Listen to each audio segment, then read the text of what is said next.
Leo Finch opened his eyes, a blinding, clinical white. The scent of antiseptic, mixed with a strange, clean fragrance he didn't recognize, filled his nostrils. Wasn't he supposed to be on a 20-story rooftop, feeling the bite of the midnight wind? Subject A073, revival vitals are stable. Neuralink response is nominal. A crisp, female voice cut through the silence. Leo turned his head. He saw a young woman in a white uniform, her head bowed as she swiped through data on a transparent tablet in her hand. She couldn't have been much older than 20, with her hair pulled back in a neat ponytail, her expression focused. Where was he? A hospital? Leo tried to speak, but his throat was as dry as sandpaper. Not a single sound escaped. The woman seemed to notice his movement. She looked up, a professional smile touching her lips. Mr. Finch, congratulations. You have successfully completed your 50-year term in deep cryosleep. Welcome back. 50 years? A roar filled Leo's head, as if he'd been struck by a sledgehammer. He remembered the agreement he'd signed, the Life Leap program, or, as the wealthy called it, the reroll service. When a person had lost all hope in the present, they could choose to have their life cryogenically frozen, skipping a predetermined amount of time to reawaken in a brand new future. He had chosen the maximum term, 50 years. He wanted to use those 50 years to bury a part of his life, to forget two people, Marcus Thorne and Claire Vance. One was the man he'd considered a brother. The other, the woman he had loved to his very soul. Together, at the peak of his success, they had conspired to take everything from him.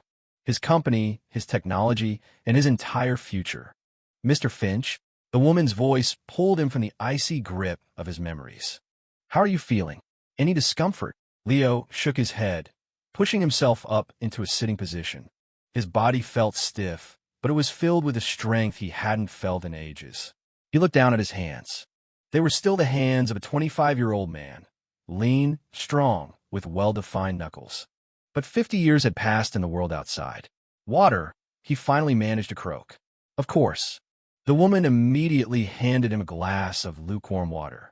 As the liquid soothed his throat, Leo felt himself coming back to life. What year is it? It's 75 AS after singularity. By the old calendar, it's 2074, the woman answered meticulously. 2074. He had gone under in 2024. 50 years. Exactly. Leo's gaze drifted, unfocused. Just then, the impossibly thin screen mounted on the wall flickered to life, broadcasting a business news segment. Horizon Dynamics reached a new market cap milestone today, soaring past $30 trillion, with founder Marcus Thorne once again securing his title as the world's wealthiest man. Sources say Mr. Thorne will be celebrating his 75th birthday next week, with a gala of unprecedented scale. A familiar face appeared on the screen.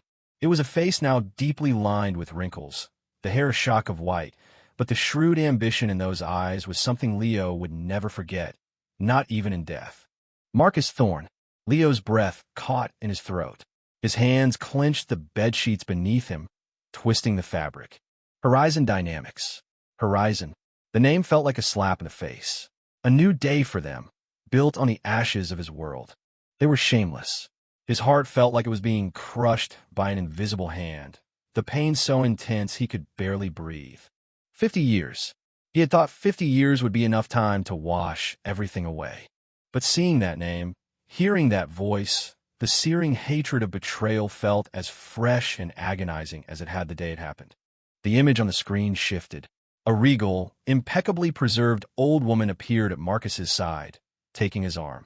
She wore a graceful smile, but the lines around her eyes couldn't hide a deep, ingrained weariness. It was Claire Vance. Even though time had changed her features, Leo would never mistake that profile, that posture. She didn't look happy. The thought was a fleeting spark, immediately extinguished by a colder, deeper realization. Her happiness was no longer his concern. Mr. Finch, are you all right? Your heart rate is spiking. The attendant, Maya, looked nervously at the data streaming across her monitor. Leo took a deep breath, forcing himself to look away, to close his eyes. I'm fine.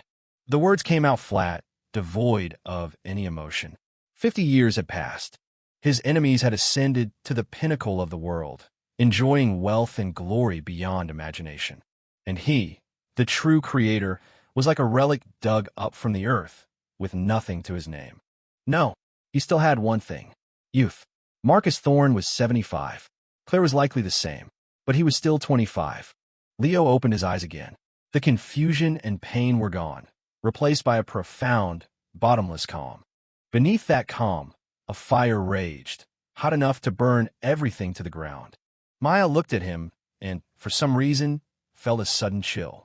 He was just an ordinary man who had woken up from cryo-sleep, yet his gaze was like that of a predator, one that had lain dormant for half a century, waiting for the perfect moment to be unleashed. "When can I leave?" Leo asked. "Your biometrics are all normal. As soon as you sign the discharge and confirmation forms, you're free to go," Maya said, handing him a tablet. Leo took it.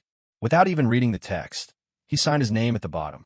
The signature was a confident, sweeping script, exactly as it had been 50 years ago. He threw back the covers and stood up. A set of new clothes, a simple, basic style, had been laid out for him. He changed in silence, as if performing a ritual. Watching his back, Maya couldn't help but add, "Mr. Finch, according to the program agreement, you'll receive a basic startup fund. It's already been deposited into your new identity account. But it's been 50 years. The world has changed a lot. You should probably find a place to acclimate first." "Thank you." Leo's voice was still flat.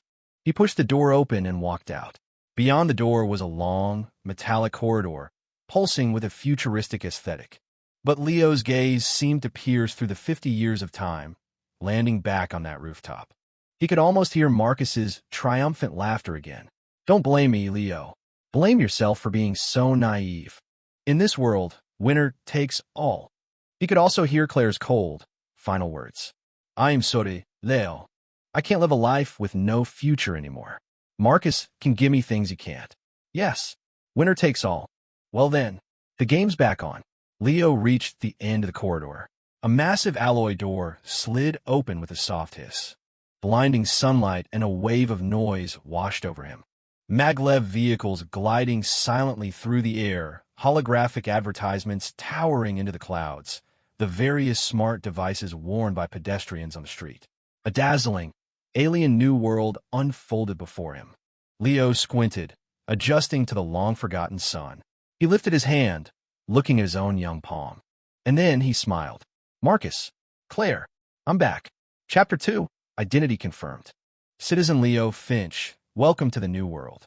Your basic startup fund of $50,000 has been deposited into your personal account." A cold electronic voice chimed in his ear. Leo stood before a public access kiosk, staring blankly at the balance. $50,000 displayed on the screen. $50,000. In 2024, that amount could have been a decent start. But this was 2074. He had just passed a simple fast food joint where a basic nutrient-synth meal cost $300. This money was barely enough to survive for a month or two. This so-called startup fund felt more like a pittance of a severance package. Leo closed the window and merged into the flow of the crowd. Overhead, maglev cars slid by without a sound, leaving faint blue trails of light in their wake. Pedestrians hurried along, each adorned with smart devices on their wrists and in their ears whose names he didn't know. He felt like an obsolete ghost, completely out of sync with this new, hyper-efficient world. He hadn't walked far when a massive holographic billboard caught his eye. The star of the ad was a handsome young man with a defiant, arrogant air. Horizon Dynamics, engineering the future. The all-new Synapse series of smart terminals, available now. Beneath the main slogan, in smaller text, Dylan Thorne, Chief Product Officer, Horizon Dynamics. Thorne. The surname stopped Leo in his tracks.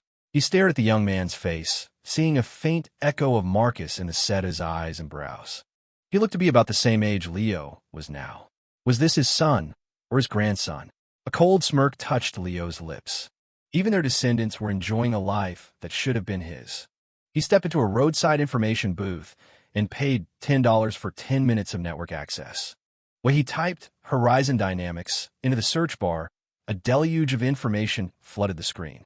a $30 trillion corporate behemoth with business spanning artificial intelligence, biotechnology, new energy, aerospace. It encompassed nearly every cutting-edge field imaginable. And the foundation of it all, the bedrock upon which this empire was built, was a 50-year-old technology, the Prometheus first-generation artificial intelligence core algorithm. That was his life's work, the result of countless sleepless nights, every single line of code written by his own hand. Now, it was the most dazzling jewel in Marcus Thorne's crown, the unshakable foundation of the Horizon Dynamics empire. Leo's eyes scanned the text, taking in paragraphs at a glance. He read Marcus's origin story, a legendary tale polished by media into an inspirational epic. A young genius, starting from scratch, who used his futuristic vision and technical prowess to pioneer a new era. The story had no mention of Leo Finch. He and everything he had done had been completely erased from history. Leo also found information on Dylan Thorne, Marcus Thorne's grandson, 26 years old, a graduate of a top global university, a recognized business prodigy, and a designated heir to Horizon Dynamics. What a golden boy. Leo's gaze grew colder. He didn't even have to look for it. Information about Claire Vance was everywhere. A renowned philanthropist, an artist, a social activist, she was portrayed as an independent, elegant, and wise woman of perfection, the object of envy for countless people. The report said she and Marcus shared a deep and abiding love, a celebrated romance in the world of business. Oh, mercy. A scornful smile twisted Leo's lips. He closed the browser. The 10 minutes were up.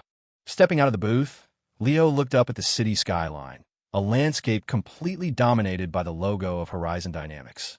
A suffocating pressure washed over him. His enemy was too powerful. So powerful that he was like an ant that could be crushed underfoot without a second thought. What could he do?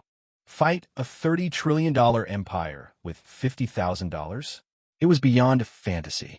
It was a joke. Leo walked aimlessly, eventually finding himself in an older part of the city.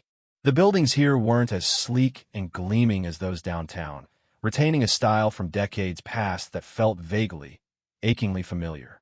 He stopped in front of a for rent sign, a single room on the top floor, $3,000 a month. He called the landlord's number, viewed the apartment in half an hour, and immediately paid 3 months' rent and a security deposit. $12,000, gone just like that. His account balance shrank drastically.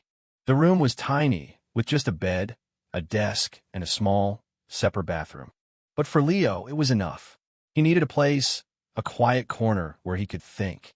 After dropping off his simple belongings, Leo didn't rest. He went out again. He went to an e-waste salvage market. The place was a chaotic maze of discarded devices and components, the air thick with the smell of solder and dust. Leo moved meticulously from one stall to the next, carefully inspecting the goods. His knowledge was frozen 50 years in the past. He didn't understand much of the new technology, but his understanding of the underlying logic of hardware, of the most fundamental chips and circuit boards, was more profound than anyone else's in this era, because he had been there at the very beginning when many of these things were first conceived. He spent $15,000 on a pile of what looked like utter junk. The vendor looked at him like he was a complete sucker. Leo ignored the look, gathered his pile of components, and returned to his rented room. For the next 3 days, he locked himself away. When he was hungry, he gnawed on the cheapest nutrient bars. When thirsty, he drank tap water. He disassembled, analyzed, and reconfigured each component, one by one. He was a dry sponge, furiously absorbing the 50 years of knowledge he had missed. His mind worked at incredible speed, his 50-year-old knowledge base colliding and merging with the technological barriers of the current era. On the 4th day, a machine sat on his desk. It was ugly, a chaotic mess of wires and mismatched parts. It looked like it might fall apart at any moment. Leo connected the final wire and pressed the power button. After a faint electronic hum, the small, second-hand screen flickered to life. A single line of green code blinked on the display. System booting, core algorithm, Prometheus _V0.1 alpha. Leo stared at the familiar characters and let out a long, slow breath. Prometheus. He had used the name after all. This was his Prometheus, the starting point on his path to revenge. Just then, his wristband vibrated. A message from an unknown number. "Mr. Finch, it's Maya. Are you doing okay? Did you see the news? Horizon Dynamics is hosting its annual Apex Initiative Global Developer Competition. Registration open today." Maya? Leo remembered the young woman who had handled his revival. He'd assumed it was just part of her job, never expecting her to contact him again. He clicked the link Maya had sent. The Apex Initiative Global Developer Competition, an annual event held by Horizon Dynamics to discover and recruit new tech talent. This year's grand prize was $10 million. More importantly, the final judging panel would include the top executives of Horizon Dynamics. Among them, Dylan Thorne. Leo's eyes fell on the registration deadline. 3 days left. A cold arc formed on his lips. $10 million. The money was important, crucial even, but more important was the opportunity. An opportunity to stand before his enemies. An opportunity to make the name Leo Finch a part of their world again. He picked up the glass on his desk and drained the remaining water. The cold liquid slid down his throat, but did nothing to extinguish the fire burning in his chest. He looked out the window. In the distance, the Horizon Dynamics headquarters towered over the city, its lights blinking with a cold, arrogant pride in the night sky. It was like a colossal beast coiled over the city. There was no fear in Leo's eyes, only the feral determination of a wolf. He replied to Maya's message with just 2 words. "Thank you." Then, he turned his full attention back to the ugly machine before him. His fingers began to dance across the keyboard. New lines of code flowed, like a stream, pouring into the core of Prometheus. Chapter 3. The air in the small apartment was thick and stagnant. Empty ramen cups and nutrient bar wrappers piled up in a corner, emitting an aura of decay. Leo was oblivious to it all. His entire consciousness was consumed by the small screen in front of him. The rhythmic clatter of the keyboard was a constant, percussive rain, a tireless storm in the cramped space. 3 days and 3 nights. He had barely slept. When exhaustion threatened to overwhelm him, he would splash his face with cold water and continue. His brain ached from the prolonged, high-intensity work, but his eyes grew brighter and brighter. It was the unique glow of a creator in their element. He was writing a program, a new algorithm based on the original core of Prometheus, but one that completely surpassed it. 50 years ago, he had been limited by the hardware and theoretical knowledge of his time. Many of his ideas were impossible to implement. But now, things were different. In the past 50 years, technology had advanced at an exponential rate. Though he had missed the entire process, he could now stand on the shoulders of giants and pluck the ripest fruit from the highest branches. He was like a master swordsman, his power sealed for decades, suddenly unleashed. The bottlenecks and obstacles of the past now seemed like trivial bumps in the road. Maya had sent a few more messages. "Did you register? Do you need any help? The preliminary screening is done by an AI, and it's really strict. You need to make your project description sound compelling. Last day today. Good luck." Leo didn't reply. He didn't have time. In the final hour before the registration deadline, he finally typed the last line of code. Enter. On the screen, countless streams of code converged, finally solidifying into a simple progress bar. Generating a model clarity. 1%. Leo leaned back in his chair, feeling as if every bone in his body was about to come apart. He glanced at the slowly crawling progress bar, knowing it would take time. He opened the competition's official website and found the registration portal. Project name, Clarity. Project description, a dynamic image parsing algorithm based on emotional spectrum analysis. He wrote only that single, concise sentence. No flowery language, no exaggerated claims. In his view, something truly powerful needed no embellishment. Submit. After that, Leo couldn't hold on any longer. His head lolled to the side, and he fell into a deep sleep, slumped over his desk. He was too tired. Bang, bang, bang. A series of rude, heavy knocks jolted Leo from his sleep. He snapped his head up. Outside the window, the sky was already bright. How long had he been asleep? On the computer screen, the progress bar showed 100%. The clarity model was complete. Open up. Collection time. A gruff man's voice yelled from outside, followed by even more forceful pounding on the door. Leo frowned. Collection? When he rented the place, the landlord had explicitly said all utilities were included in the rent. He walked over and opened the door. 3 thuggish-looking men stood in the hallway. The one in the lead was bald, with an ugly tattoo coiling around his neck. "You the new guy?" The bald man sneered, looking Leo up and down. "Don't you know the rules? Everyone on this floor pays a $500 sanitation fee every month. Pay up." Leo looked at them, his expression calm. The landlord said rent was all-inclusive. The landlord? Who gives a damn about the landlord? A yellow-haired man next to the leader scoffed. "Around here, what Rhino says goes." Leo understood. Local thugs, shaking people down for protection money. He was almost impressed that such an ancient profession still existed in 2074. "I don't have any money," Leo said flatly. "No money." Rhino's face darkened. He shoved Leo aside and strode into the room.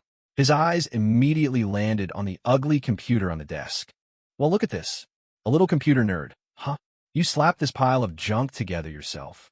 Rhino kicked the leg of the desk dismissively. "Doesn't look like it's worth much.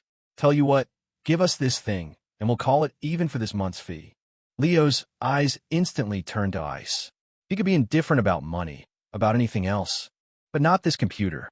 It was the only weapon he had for his revenge. "Get out," Leo said. His voice was quiet, but it carried a chilling, non-negotiable weight. Rhino froze for a second, then erupted in fury. "Kid, who the hell do you think you're talking to? You trying to be a tough guy?" He raised his hand, swinging a heavy slap toward Leo's face. Leo didn't flinch. Just as Rhino's palm was about to make contact, his wrist was seized by a hand like an iron vise. Pain shot up Rhino's arm. His hand stopped dead in the air. He stared at Leo in shock. Where did this skinny-looking kid get so much strength? Leo squeezed his wrist, slowly tightening his grip. "I'll say it again. Get out." Every word was punctuated by a fresh wave of agony from his wrist. Rhino's face went pale, and cold sweat beaded on his forehead. "Ack, it hurts. Let go. Let go." His 2 cronies saw what was happening and rushed forward. "Let go of Rhino." One threw a punch at Leo's back, while the other aimed a kick at his knee. Leo didn't even turn around. With a sudden, powerful tug, he yanked Rhino's burly frame in front of him, using him as a human shield. Thwack! Crack! The punch and the kick landed squarely on Rhino himself. Rhino let out a pained howl, nearly blacking out on the spot. Leo released his grip and, in the same motion, drove his foot into Rhino's stomach. The big man shot backward like a cannonball, crashing into his 2 lackeys. The 3 of them tumbled to the floor in a heap. The entire exchange took place in the blink of an eye. Leo's expression hadn't changed at all. He shook his hand, as if he were merely brushing off some dust. The 3 thugs lay on the ground, staring at Leo with undisguised terror in their eyes. This kid was a monster. You just wait." Rhino scrambled to his feet, spat out a threat, and then he and his cronies practically crawled over each other to get away. Leo closed the door as if nothing had happened. He sat back down at his computer, his focus immediately returning. The brief interruption hadn't caused the slightest ripple in his mind. The only thing he cared about right now was his clarity. He imported a segment of public city surveillance footage into the program. The video began to play on the screen. Simultaneously, on the other side of the screen, countless data streams scrolled by at an insane speed. Identifying target, human, emotion analysis, calm, 73%. Emotion analysis, anxiety, 15%. Emotion analysis, joy, 8%. Clarity was analyzing the micro-expressions and body language of every pedestrian in the video, quantifying them into precise emotional data. This was the core of his project. Existing image recognition technology could accurately identify people, cars, and objects, but clarity could identify human emotion. The potential value of this in fields like marketing, security, and public sentiment analysis was immeasurable. And its underlying logic was born from an auxiliary module Leo had designed for the Prometheus algorithm 50 years ago, a module that had never been made public. Marcus and his cronies had stolen the mainframe, but they had missed the most brilliant branches. Just then, his wristband vibrated again. It was Maya. Oh my God. Now, you have to see this. The preliminary results are out. Below the message was a link. Leo clicked it. It was the official website for the Apex Initiative. The page displayed a list of the 50 projects that had passed the preliminary screening and would be moving on to the live demonstration round. Leo scrolled down the list, name by name. Nothing. Clarity wasn't there. His project had been rejected. Leo's brow furrowed. Impossible.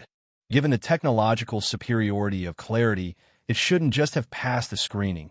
It should have been a contender for the top prize. What were the AI's screening criteria?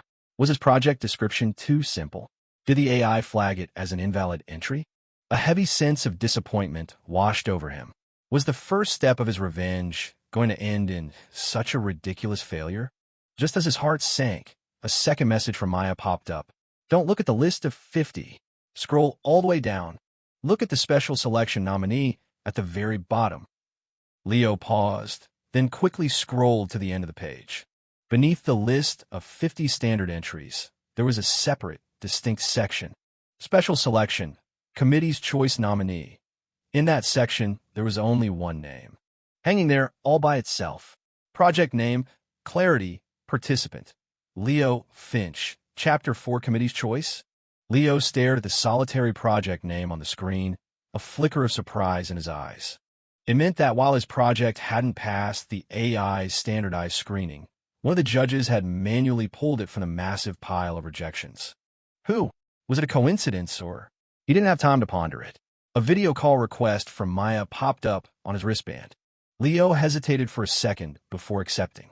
Maya's face, lightly dusted with freckles, appeared on the screen, flushed red with excitement. Now, did you see it? You got in. And, as the committee's choice, she seemed even more thrilled than Leo himself. Yeah, I saw, Leo replied, his tone even. What do you mean you saw? Do you have any idea how huge this is? Maya waved her arms theatrically. The Apex Initiative has a 99% rejection rate in the first round, and a committee's choice pick only happens once every few years. It means someone really important saw something special in your project. Is that so? Why are you so calm? Maya exclaimed, exasperated. This is a once-in-a-lifetime opportunity. The next round is a live demonstration at the Horizon Dynamics Tower. All the judges will be there. You have to kill it. Horizon Dynamics Tower. A glint of cold steel flashed in Leo's eyes. Oh, he would kill it, all right. Maya suddenly remembered, lowering her voice. I did a little digging for you. The chairman of the judging committee this year is Dylan Thorne. Dylan Thorne. Marcus Thorne's grandson. A faint smile played on Leo's lips. This was getting interesting. His enemy had just handed him a formal invitation to declare war. I understand. Thank you, Leo said, and he meant it. Whatever Maya's motivations were, her information had been a genuine help. You're welcome. Flustered by his sudden sincerity, Maya's cheeks reddened slightly. Well, you should prepare. I'll let you go. She quickly ended the call. Leo set down his wristband, his gaze returning to the computer screen. Now that he was in, he needed to be more than just prepared. He was going to give the Thorne family a gift. A welcome-back present they would never, ever forget. 3 days later, Horizon Dynamics Tower. The skyscraper was the absolute landmark of Olympia City, a testament to modern power. Leo stood at its base, craning his neck to look up at the behemoth of glass and steel. The sun reflected off its surface, creating a cold, blinding glare. 50 years ago, he had sketched out the first drafts for this building's design. He had dreamed of the day he, Marcus, and Claire would stand together at the top, looking out over the entire world. Now, the tower was a reality, and he was entering it as the humblest of contestants. He wore a cheap suit he'd bought at a second-hand store, the fabric worn and faded. He stood out starkly from the other contestants in their designer casuals and confident, elitist demeanors. As soon as he walked through the main doors, he felt countless eyes on him. Looks of disdain, curiosity, and undisguised contempt. Who's this guy? Did he wander into the wrong building? I think he's a contestant. Look at the badge on his chest. You've got to be kidding me. Someone like that got into the Apex Initiative? Is this a joke? Leo was deaf to the murmurs. He walked straight to the registration desk and stated his name. Leo Finch, Clarity Project. The staffer at the desk checked her tablet, her face betraying a flash of surprise that quickly morphed into condescending understanding. Oh, you're the committee's choice. She tossed a contestant badge onto the desk, her tone dismissive. Go on in. Oh, hey, find your own seat. Leo picked up the badge. It had his name, his project, and a number, 51. An extra number, tacked on at the end of everyone else. He entered Hall A. It was a massive, tiered auditorium, large enough to seat over 1,000 people. The judges' seats at the front were still empty, but the contestant and audience sections were already filling up. He followed the signs to his assigned seat, number 51, tucked away in the most remote, obscure corner. The moment he sat down, a young man next to him, wearing brand-name clothes and gold-rimmed glasses, pointedly shifted away, as if afraid of catching poverty. Hey, newbie, the young man said, pushing his glasses up his nose. His tone was one of charitable condescension. What's this clarity thing of yours? Never heard of it. Leo didn't look at him. He simply uttered 2 words. It's confidential. Confidential. The young man scoffed, his voice just loud enough for those nearby to hear. A garbage project that couldn't even pass the AI screening, and you're trying to be all mysterious. Buddy, I'd advise you not to get your hopes up. The committee's choice was probably just some judge who got drunk and clicked the wrong button. A wave of suppressed snickers rippled through the surrounding seats. Leo remained expressionless. He was a stone dropped into a lake. No matter what ripples disturbed the surface, he remained unmoved at the bottom. Just then, a commotion swept through the auditorium. The judges were entering. Leading the group was none other than Dylan Thorne. He wore a perfectly tailored dark suit, his handsome face beaming with the effortless confidence of someone born into power. His arrival instantly made him the center of attention. A storm of camera flashes erupted as reporters aimed their lenses at him. Dylan smiled and waved to the audience before taking his seat in the very center of the judges' panel. His eyes swept casually over the contestants. When his gaze fell upon the out-of-place figure in the worn-out suit in the corner, his brow furrowed slightly. An assistant immediately leaned in and whispered a few words in his ear. Dylan's brow relaxed, and a playful, cruel smile spread across his face. Oh, so that's him? His voice wasn't loud, but the microphone carried it clearly throughout the entire hall. In an instant, every eye in the room was fixed on Leo. Dylan leaned back in his chair, picked up the list of projects, and looked at Leo with amusement. He spoke loudly, his voice dripping with condescension. Leo Finch. Clarity. I must say, I'm very curious. What kind of project could possibly earn a rating of utterly worthless from our AI screening system, and yet somehow get accidentally selected by me? He deliberately emphasized the words utterly worthless and accidentally. The hall erupted in murmurs. So, Dylan Thorne himself was responsible for the special selection, and from the sound of it, he was clearly just toying with this Leo Finch guy, setting him up for public humiliation. Everyone looked at Leo with the eager anticipation of watching a train wreck. To be mocked so publicly by the crown prince of Horizon Dynamics, this guy's social life was over. The man with the gold-rimmed glasses whispered with unconcealed glee, "It's over." He's a total clown now. The spotlight swung and landed squarely on Leo. He was now the center of the entire stage. Facing Dylan's open provocation and the mockery of the entire audience, Leo slowly rose to his feet. He wasn't angry. He wasn't flustered. In fact, there was a faint, almost imperceptible smile on his face. He met Dylan Thorne's gaze and spoke calmly, his voice steady. "Mr. Thorne, you'll find out soon enough. This wasn't an accident. This was the best decision you'll ever make in your life." His words fell into the auditorium, and a dead silence followed. Chapter 5: Silence. A silence so profound you could hear a pin drop. Everyone was stunned by the sheer, unadulterated audacity of Leo's statement. Was this man insane? Did he have any idea who he was talking to? That was Dylan Thorne, the heir apparent to the Horizon Dynamics empire. How dare he speak to him with such arrogance? On the judges' panel, the other executives exchanged bewildered glances. As for Dylan, after a moment of stunned disbelief, he actually started to laugh. He laughed as if he had just heard the funniest joke of the century, his body shaking, the sound echoing through the silent hall. Incredible. Truly incredible. He finally stopped laughing, leaning forward with his hands clasped on the table. His eyes, sharp as daggers, bored into Leo. The best decision I'll ever make. What unbelievable nerve. I have to see this. I have to see what kind of talent gives you the right to say something like that. Dylan picked up the microphone and addressed the entire auditorium. Change of plans. I don't feel like going in order anymore. His finger stabbed down, tapping hard on the entry for project number 51. We'll start with you. Number 51, Leo Finch. Get up on this stage, right now, and present your clarity. Show me, show all of us, what gives your utterly worthless project the right to be here. His voice was a command, filled with absolute authority and undisguised malice. His plan was clear. Drag this nobody out first and execute him publicly. Make him the laughingstock of the entire event.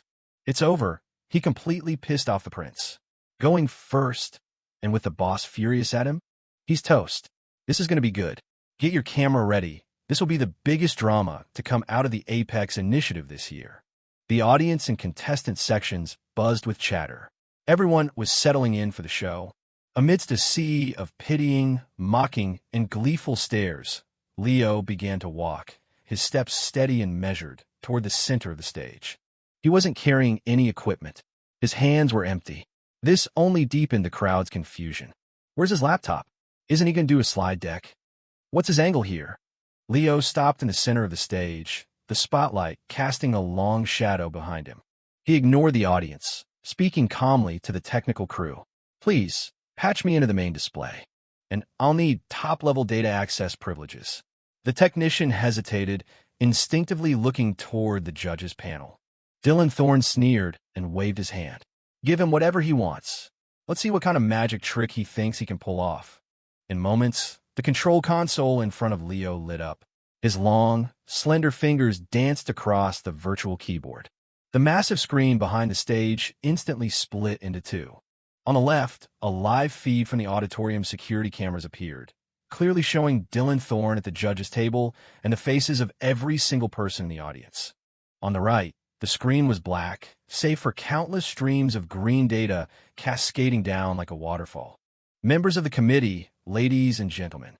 Leo's voice, amplified by the microphone, carried clearly to every corner of the hall. My project, Clarity, is a dynamic image parsing optimization algorithm. A wave of laughter rippled through the audience. After all that, it's just image recognition? That tech is 30 years out of date. I thought he had something new. What a waste of time. The man with the gold-rimmed glasses just rolled his eyes. All smoke and mirrors. The sneer on Dylan Thorne's face deepened. Leo paid no mind to the noise, continuing, traditional image recognition can tell you what is in a picture. For example, it can identify this as a human face. He casually dragged a selection box over Dylan Thorne's face on the left screen. But my clarity can tell you more. As he spoke, he hit the enter key. On the right-hand screen, the data waterfall instantly froze. A few lines of concise analysis appeared in its place. Target, Dylan Thorne, baseline emotional analysis. Contempt 78%, curiosity 15%, annoyance 7%. Deep emotional resonance. Superiority, source, status confidence. Need for control, source, situational dominance, hidden. Anxiety, source, unknown. Composite judgment. Target is in a highly confident, aggressive posture, but possesses a subconscious, low-level wariness of an unknown factor. The entire hall fell silent. Everyone stared, wide-eyed, at the analysis on the screen. What was this? It could actually analyze a person's emotions? And with such terrifying accuracy. Contempt, curiosity, annoyance, wasn't that a perfect description of Dylan Thorne at this very moment? The smile on Dylan's face froze solid. His eyes were glued to the line that read hidden anxiety. His heart gave a sudden, hard thump. He did feel a flicker of anxiety. It stemmed from the unnerving calmness in Leo's eyes. But it was a thought so fleeting he had barely registered it himself. How could this program, this Clarity, possibly know that?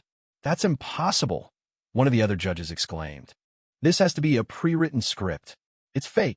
His words echoed the thoughts of most people in the room. Right? It had to be fake. This Leo Finch character had just programmed it beforehand to put on a show. Leo seemed to have anticipated their reaction. He smiled faintly. There's a simple way to find out if it's real. His fingers moved across the keyboard again. Clarity switched to mask-in mode. Target, entire audience. Vim, the data stream on the right screen began to scroll again, 100 times faster than before. On the left screen, one by one, faces in the audience were automatically highlighted by selection boxes. A second later, the data froze. A real-time, emotional heat map of the auditorium appeared on the screen. Curiosity, 62%. Skepticism, 28%. Schadenfreude, 7%. Other, 3%. The emotional makeup of the entire room was laid bare for all to see. A collective gasp went through the crowd. If the analysis of Dylan could be explained away as a coincidence or a script, then an instantaneous analysis of over 1,000 people was impossible to fake. This was a revolutionary technology. The man with the gold-rimmed glasses saw the glaring Schadenfreude, 7%, and his face flushed red, then white. He felt as though his darkest, pettiest thoughts had been exposed for the world to see. Still not enough? Leo's voice echoed again, now tinged with amusement. All right then, let's play a more interesting game. His gaze cut through the crowd, landing precisely on Dylan Thorne's personal assistant at the judge's table. That man right there. Since this event began, you have checked your smartwatch 15 times. That's an average of once per minute. You're waiting for an important message, aren't you? A message about the catastrophic production yield rates for the core chip in Horizon Dynamics' new flagship product, the Synapse 3. Boom! If the audience was merely shocked before, now the entire judges panel was in an uproar. The yield rate problem with the Synapse 3 chip was one of Horizon Dynamics' most closely guarded secrets. Dylan Thorne had been tearing his hair out over it for months, sinking nearly $10 billion into R&D to fix it, with little to no success. This information was known only to the board of directors and the core engineering team. No outsider could possibly know. How did Leo Finch know? The color drained from Dylan Thorne's face. He stared at the impossibly calm young man on the stage, a chill running from the soles of his feet to the crown of his head. Who was this person? Leo didn't give him a moment to recover. Let me guess. The problem you're facing is an unstable energy bleed along the chip's peripheral circuits during high-load computations, leading to data corruption. Am I right? Your current solutions involve adding more heat sinks and trying to optimize power management. But those are just bandages. They don't solve the fundamental problem. Am I wrong? Every word from Leo was a sledgehammer, crashing down on the hearts of Dylan and every other Horizon executive. He was right. He was exactly 100% right. This was no longer a tech demonstration. This was a public execution. Dylan's lips trembled. He couldn't speak. The empire he was so proud of, in this moment, in front of this nobody who had appeared from nowhere, felt like it had been stripped naked, its most critical vulnerability exposed. Leo watched his meltdown, a deeper smile touching his lips. But it wasn't enough. This wasn't all he wanted. He spoke again, his voice not loud, but it detonated in the silent hall like a thunderclap. Actually, the solution to the problem is quite simple. You just need to add a single line of redundant error-checking microcode to the chip's base architecture. A line of code that was written 50 years ago. With that, he lifted his hand and typed a final command into the virtual keyboard. On the right-hand screen, amidst the waterfall of data, a single, ancient, elegant line of code was highlighted and magnified for all to see. The core name of that line of code was a single word. Prometheus. The moment he saw that word, Dylan Thorne's entire body convulsed as if struck by lightning. He shot up from his seat, his eyes locked first on the code, then on the familiar yet alien figure on the stage. A name buried by his grandfather Marcus for 50 years, a name he had only ever seen in the most highly classified founding archives, stormed into his mind. His lips trembled, and he mouthed two words, almost inaudibly. Leo Finch. Impossible. Absolutely impossible. That man, wasn't he supposed to have disappeared 50 years ago?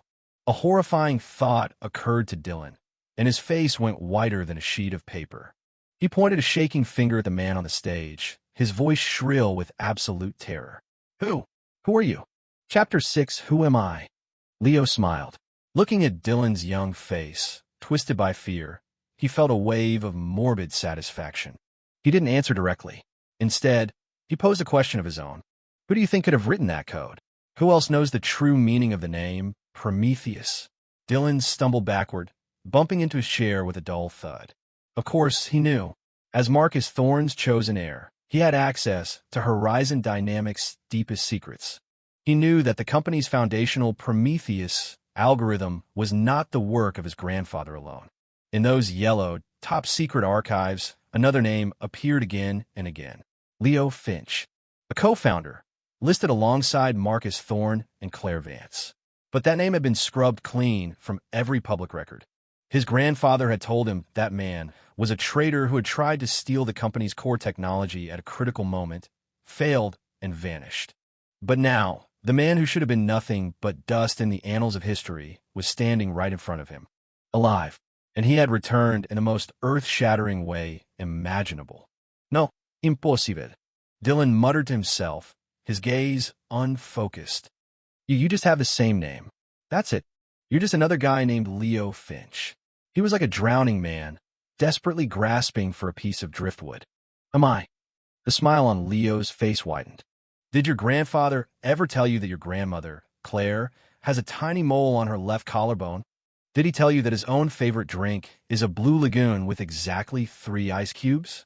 And did he ever tell you who, 50 years ago, in a tiny 30-square-meter rented room in the South End, personally soldered together the very first circuit board for Prometheus? With every question Leo asked, the color drained further from Dylan's face. These details, these secrets known only to the 3 founders, buried for half a century. How could he know them so perfectly? Fear, cold and overwhelming, flooded Dylan's senses. He wasn't a namesake. He was him, the real Leo Finch, who should have disappeared 50 years ago. But why did he still look like he was in his 20s? A single, absurd, yet terrifyingly plausible explanation surfaced in Dylan's mind. The Life Leap program. He whispered, his voice hollow. Leo nodded, a look of mock approval on his face. See, you're not entirely useless. Boom! The auditorium erupted. While many didn't understand the full context of the coded conversation, they all knew what the Life Leap program was. It was a privilege reserved for the ultra-wealthy, something that existed almost in the realm of myth.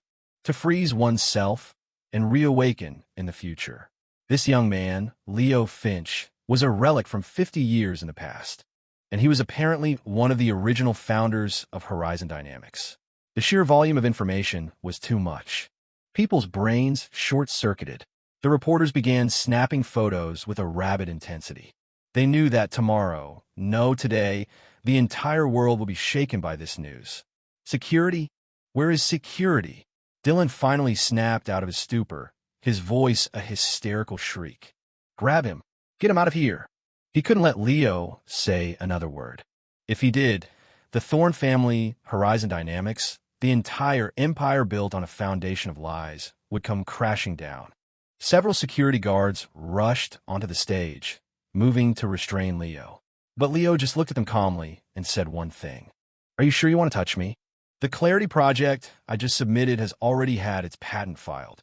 At the same time, I've also sent the complete, original source code for the Prometheus algorithm, along with some interesting historical documents, to encrypted servers belonging to the world's largest media outlets. If I don't input a security code within the next 15 minutes, those files will automatically decrypt and be released to the public. He looked at the pale, sweating Dylan Thorne and said, enunciating every word, Do you want to take that bet? The guards froze mid-stride.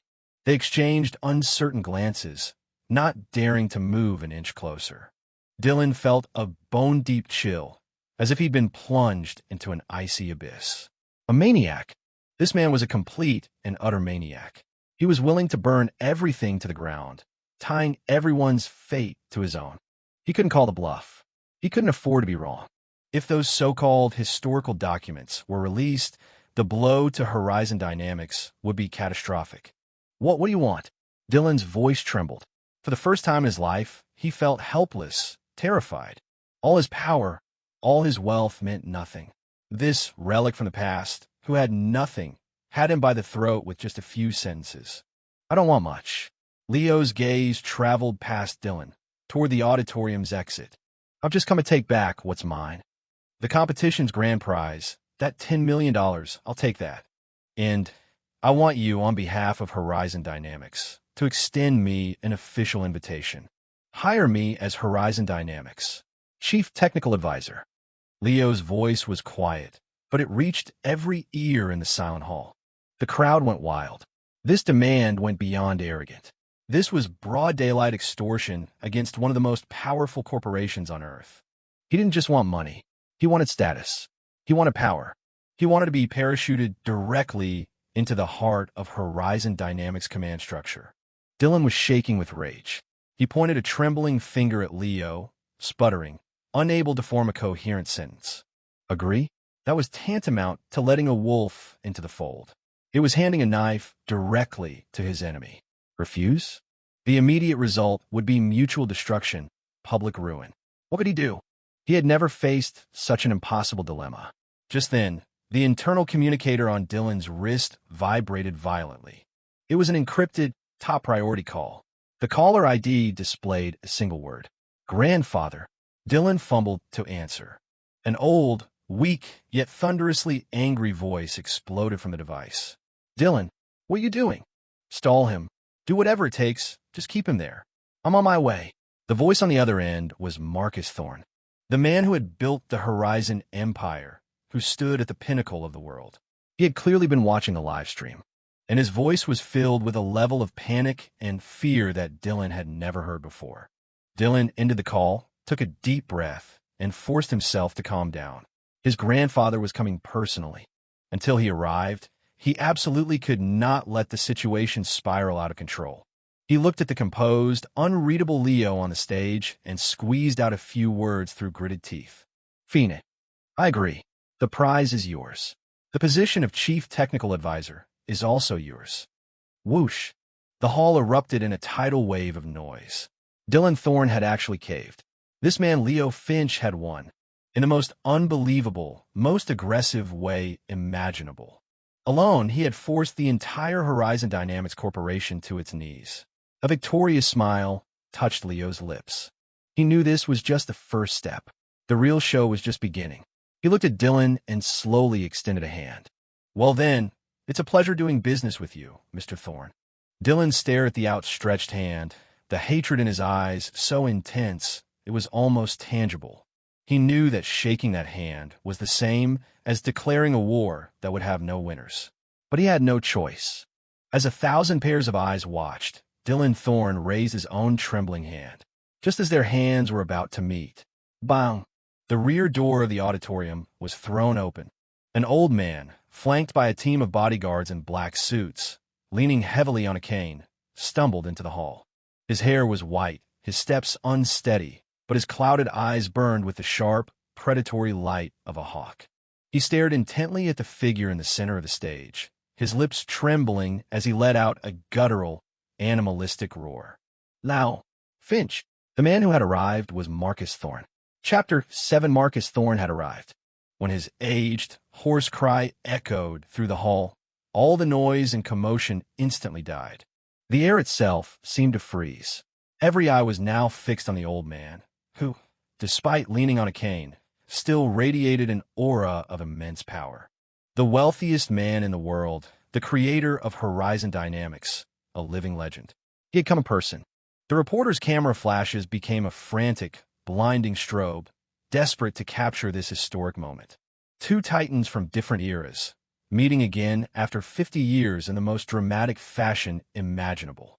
Leo retracted the hand he had offered to Dylan.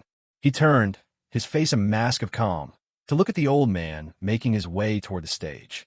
50 years had carved deep lines in a Marcus Thorne's face. He was old. The ambitious, energetic brother who had once clapped him on the back and talked excitedly of their shared dreams was now a septuagenarian who needed a cane to stay upright. His back was slightly stooped, his face dotted with age spots. Only his eyes retained a spark of their former intensity, but that spark was now consumed by shock, rage, and a deeply buried fear. Grandfather. Dylan, as if finding his anchor, rushed to Marcus's side to support him. Marcus shoved him away. His eyes had room for only one person. He took one slow, difficult step after another onto the stage, finally stopping just a few feet from Leo. The two men stood, separated by less than 10 feet. One, in the prime of his life at 25. The other, withered and frail at 75. Time had played a truly cruel joke on them. It really is you. Marcus's voice was a dry, raspy whisper, like sandpaper on wood. His cloudy eyes stared at Leo's young face, as if searching for some flaw, some sign of the passing years. But there was none. The Leo standing before him was identical to the young man from his memories. "It's me," Leo replied, his voice devoid of any emotion. "Mr. Thorne, it's been a long time."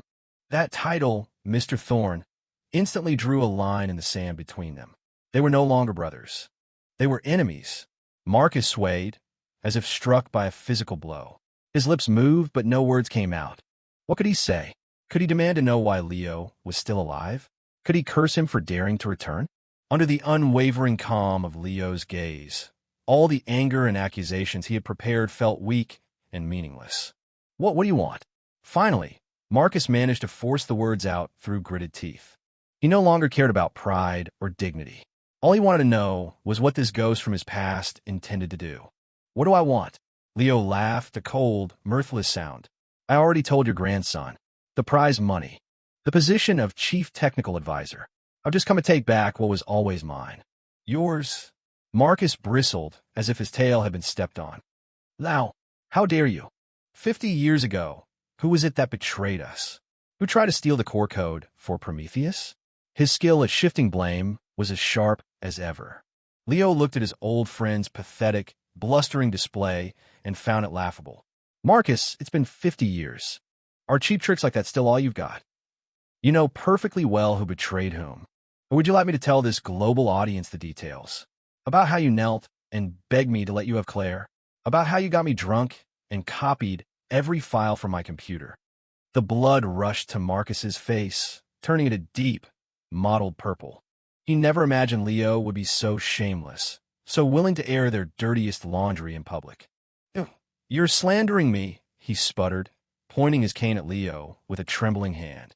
"Am I?" "You know the truth better than anyone," Leo said, taking a step forward. His presence was suddenly immense, overwhelming. "As I said, I've sent out a lot of interesting files, and they contain more than just code. There are also some old audio recordings, and your signature on, for example, the forged contract you had me sign, transferring all of my technology patents to you for free." Boom! Marcus's mind went blank. Audio recordings. A contract? How could he have those things? He had been so careful to destroy every last trace of his betrayal. Unless he looked into Leo's eyes, which seemed to see right through him, and a deep, bone-chilling coldness settled in his heart. He had lost. From the moment Leo appeared, the game was already over. This ghost, who had waited 50 years, held a trump card that could utterly destroy him. The anger and bluster drained from Marcus's face like water from a sieve. In its place was a profound, weary sense of defeat. In that single instant, he seemed to age another 10 years. He slowly lowered his cane, his gaze on Leo, now a maelstrom of complex emotions. There was hatred, resentment, and bitterness, but also a sliver of fear, a fear he couldn't even admit to himself. "Fine." He managed to croak out the single, dry syllable. "Your terms. I accept them. From this moment on, you are the chief technical advisor of Horizon Dynamics." The pronouncement fell into a silent hall. If Dylan's concession had been a temporary tactic, then Marcus Thorne's own words had sealed it in stone. Leo Finch, the Avenger from 50 years in the past, had truly, in the most aggressive way possible, breached the heart of the Horizon Dynamics empire.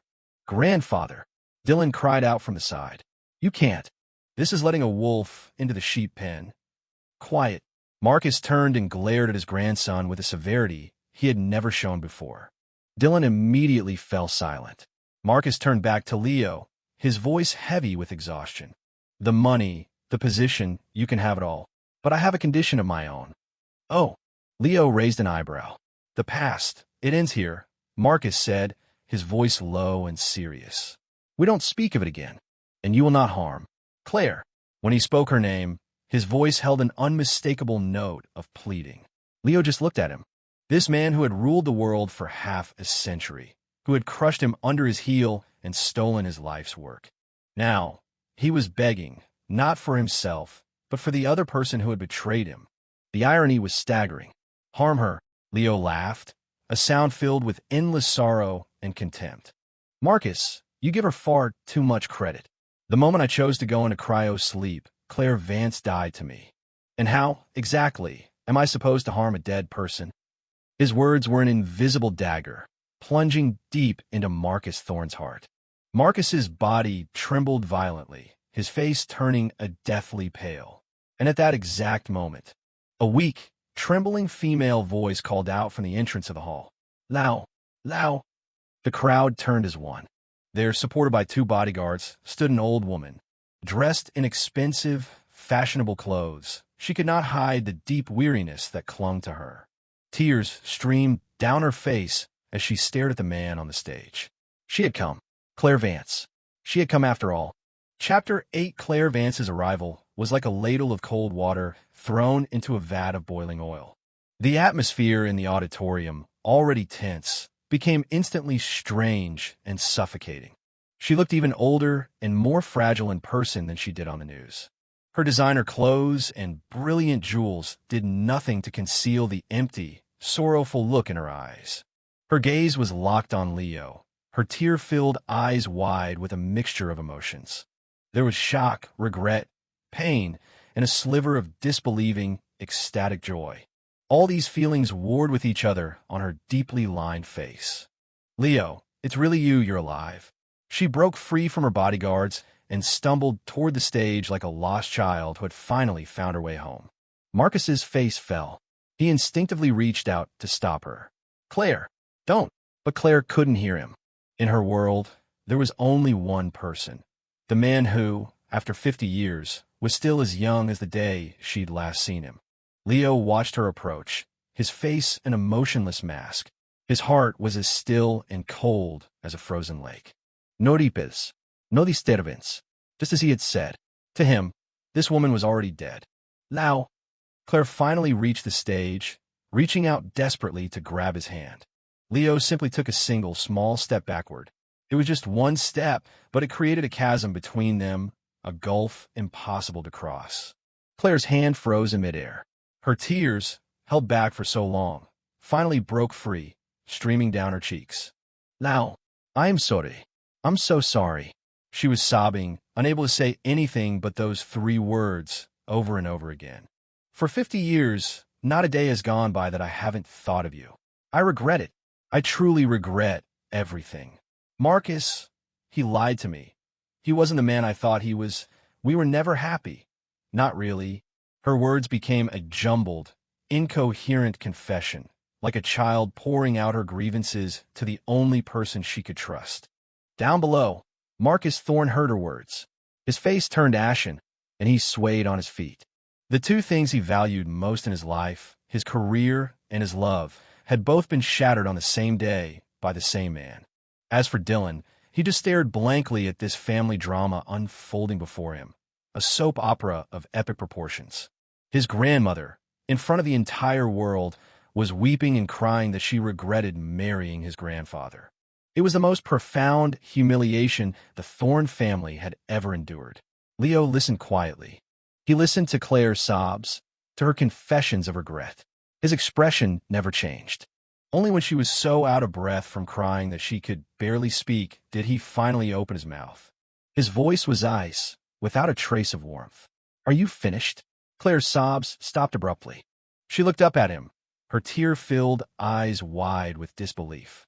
If you're finished, then please move, Leo said, his voice laced with impatience. You're in my way. Lao, Lao. Claire was utterly stunned. She had thought her tears, her confession, would earn at least a shred of pity from him, a flicker of emotion. She had even imagined that he might, as he had 50 years ago, pull her into his arms and gently wipe away her tears. But all she received was an indifference colder than a Siberian winter. How could you treat me like this? She stammered, her voice trembling with a sense of injustice. I waited 50 years for you. Waited for me? Leo let out a short, sharp laugh, as if he'd heard the most absurd joke in the world. Claire, save your pathetic little performance. You weren't waiting for me. You were waiting for an excuse to absolve yourself of your guilt. You don't regret betraying me. You regret that the life you sold me out for didn't turn out to be the paradise you imagined. Let me ask you this. If Marcus was still the man who worshipped the ground you walked on, who spoiled you rotten, would you still be standing here today, telling me you regret it? Every word Leo spoke was a scalpel, expertly dissecting the most hypocritical, most shameful parts of Claire's soul. He sliced her pathetic self-pity and delusion to ribbons, leaving them bleeding on the floor. No, that's not true. Claire's face was white as a sheet. She shook her head frantically. I love you. I've always loved you. Love me? Leo's eyes suddenly became sharp, piercing. You loved me, so you slept with my best friend? You loved me, so you conspired with him to steal everything I had and drive me to a rooftop, ready to end it all? Claire, your love is laughably cheap. His words struck her dumb. She stood with her mouth open, like a fish out of water, able to make only small, gasping sounds. Her famed elegance and grace, her carefully constructed persona, all of it crumbled to dust under the relentless assault of his words. She finally understood.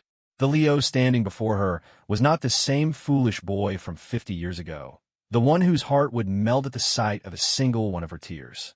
50 years in a frozen tomb had not just preserved his youth. It had also frozen his heart solid. It was now a block of ancient ice, impossible to crack, impossible to warm. Now, Marcus Thorne could not stand to watch any longer. He limped over to Claire's side, placing himself between her and Leo. That's enough. He looked at Leo, and for the first time, there was a look of genuine pleading in his eyes. What happened back then was my fault, and mine alone. Claire had nothing to do with it. Whatever anger, whatever hatred you have, directed at me. Leave her alone. Leave her alone? Leo looked at Marcus, shielding Claire, and smiled. Marcus, you're quite the romantic hero, aren't you? Still playing the part of the devoted husband, even now. Fine, since you put it that way. Leo's gaze swept back and forth between the two of them. I'll give you both a chance to settle all our debts. Marcus and Claire both stared at him, confused. What chance? A cruel, sharp smile curved Leo's lips. He slowly raised his hand and pointed it directly at Marcus Thorne. You, jump off this stage. If you jump from this stage and die at my feet, then the score between us is settled. Wipe clean.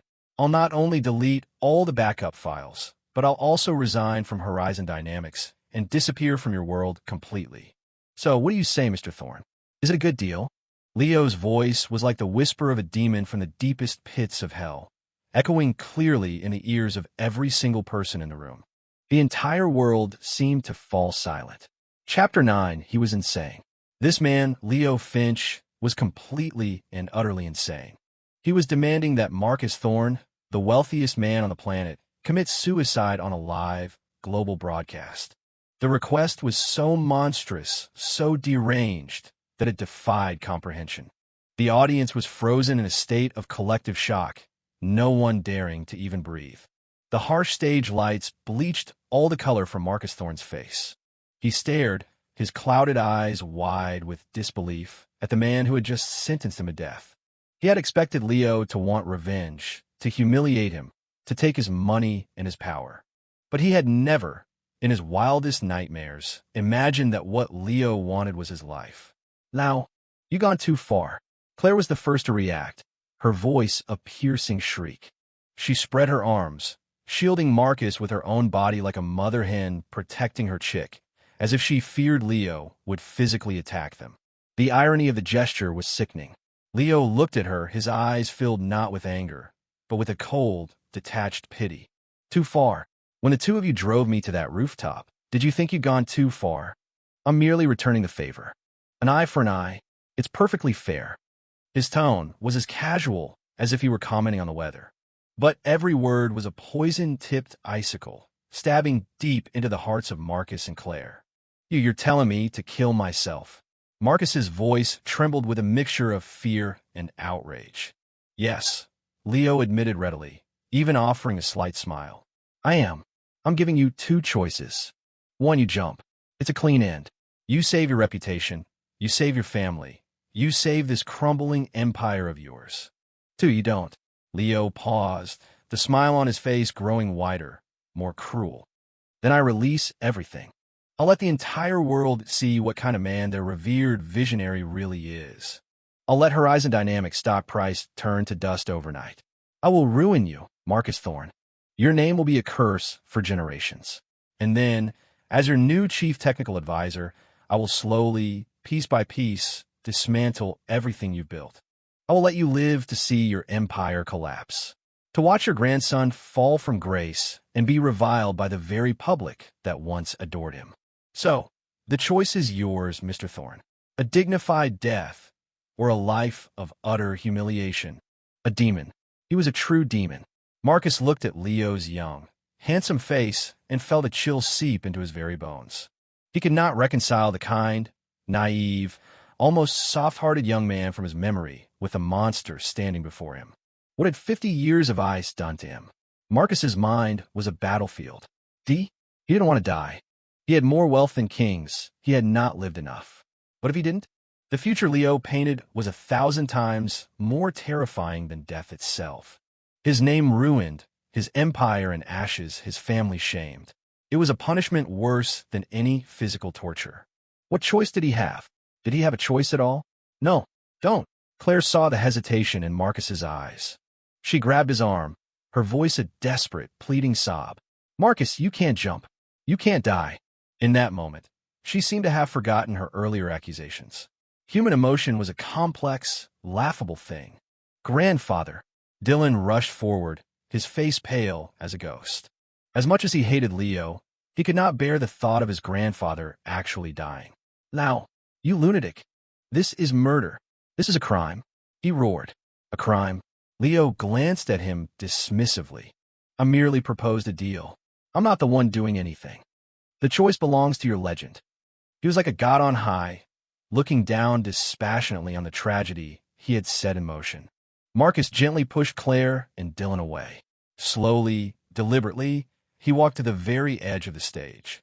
The stage wasn't high, perhaps only 5 feet off the ground. A jump from here might result in a broken bone, but it was certainly not lethal. Everyone in the room understood this, and Marcus, of course, understood as well. He looked back, his eyes meeting Leo's one last time. He finally understood Leo's true intention. Leo didn't want him dead. He wanted to destroy his soul. He wanted Marcus Thorne, in front of the entire world, to abandon every last shred of his dignity and perform this pantomime of suicide like a pathetic clown. He wanted to shatter Marcus's will to live, to ensure that every breath he took of the rest of his life would be tainted by the memory of this humiliation. It was a vicious, brilliant, and utterly cruel plan. Marcus gave a sad, resigned smile. He knew he was trapped. Today he had to jump. For the Thorne family, for Horizon, and for Claire. He closed his eyes, gathering all his remaining strength. And then he jumped. As countless cameras recorded his every move, as billions of people around the world watched, the 75-year-old titan of industry fell from the stage like a dry, withered leaf.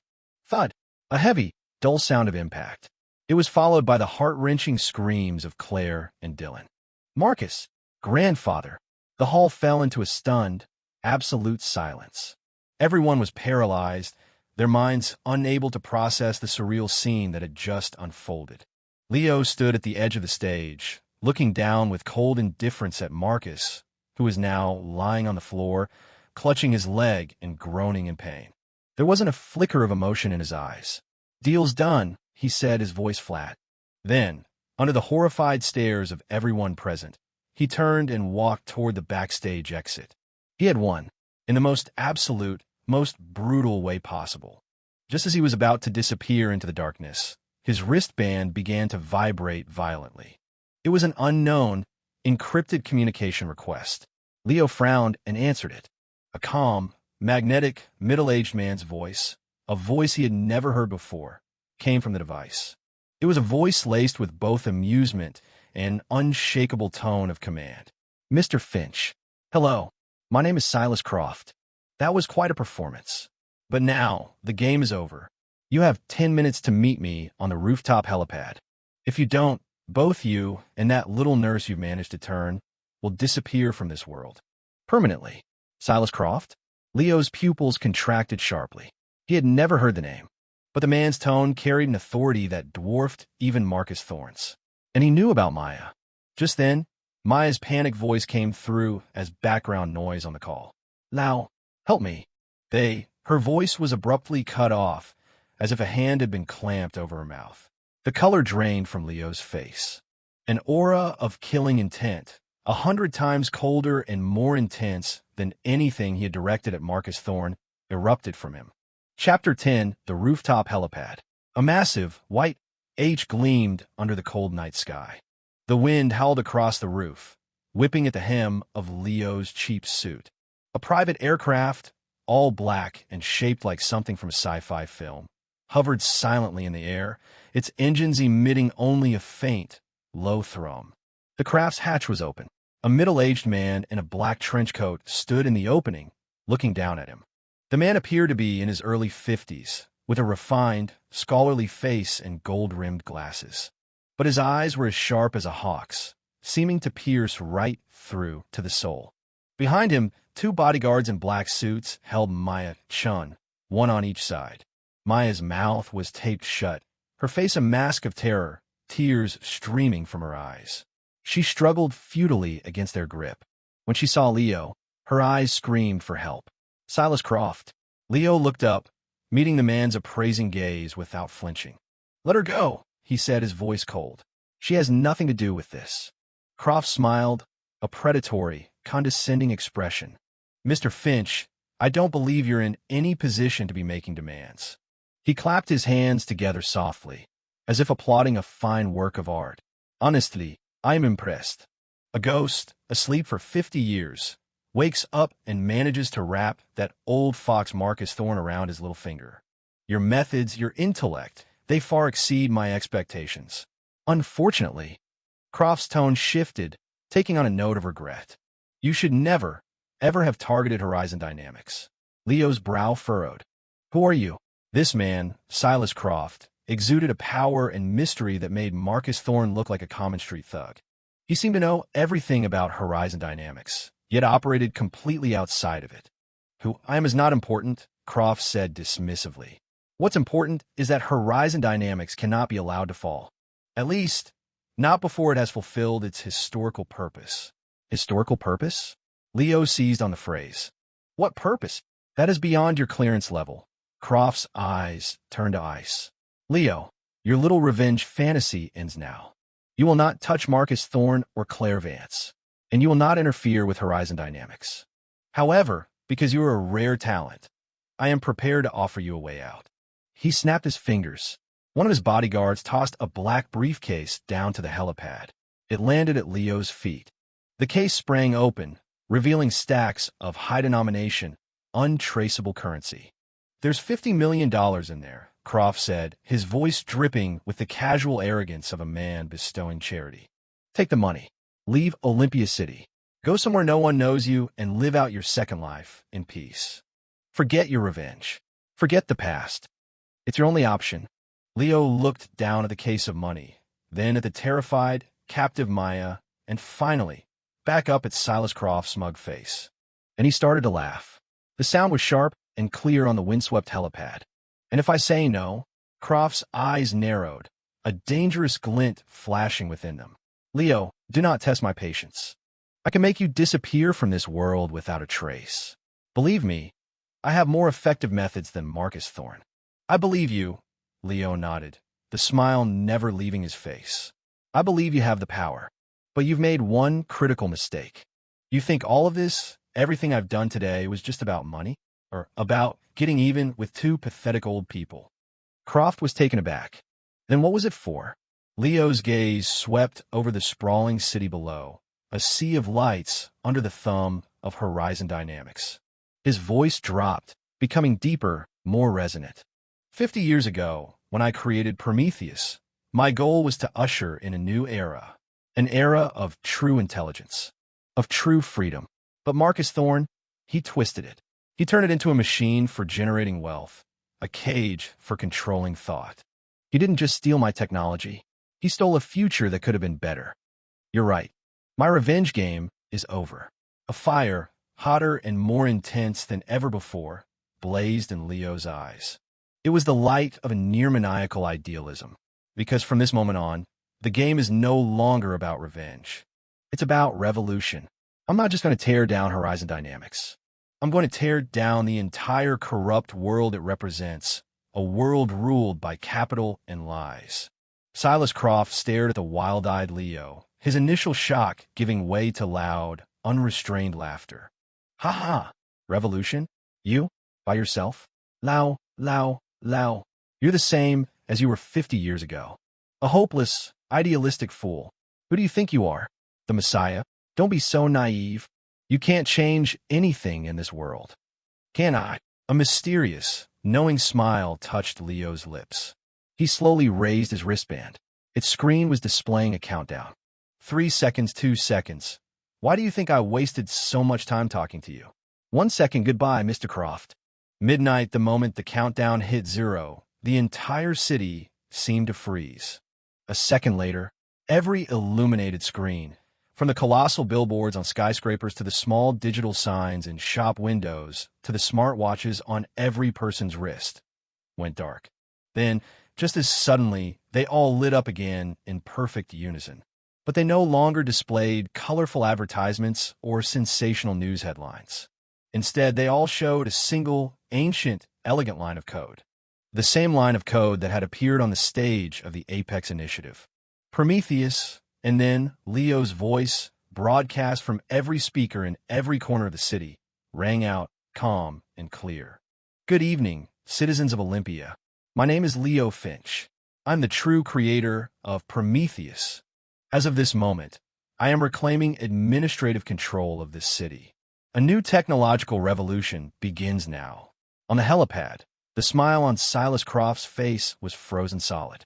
He stared in disbelief at his own wristband, now also displaying the word Prometheus. Then down at the city below, a metropolis completely conquered by a single symbol. His vaunted, all-powerful security and surveillance network had, in that instant, become a joke.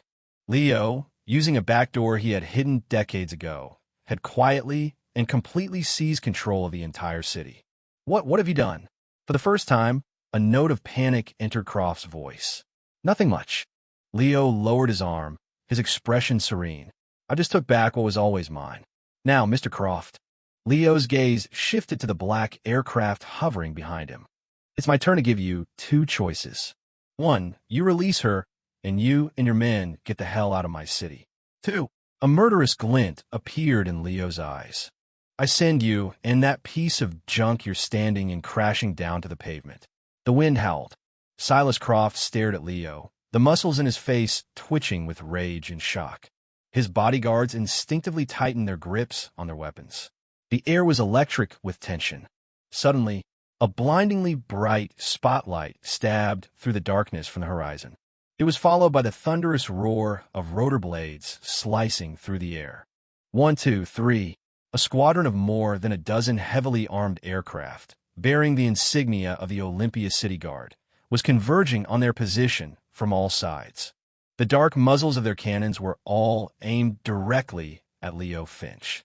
A cold, electronically amplified voice boomed across the night sky. Leo Finch, you are surrounded. Surrender immediately and relinquish control. Failure to comply will result in the use of lethal force.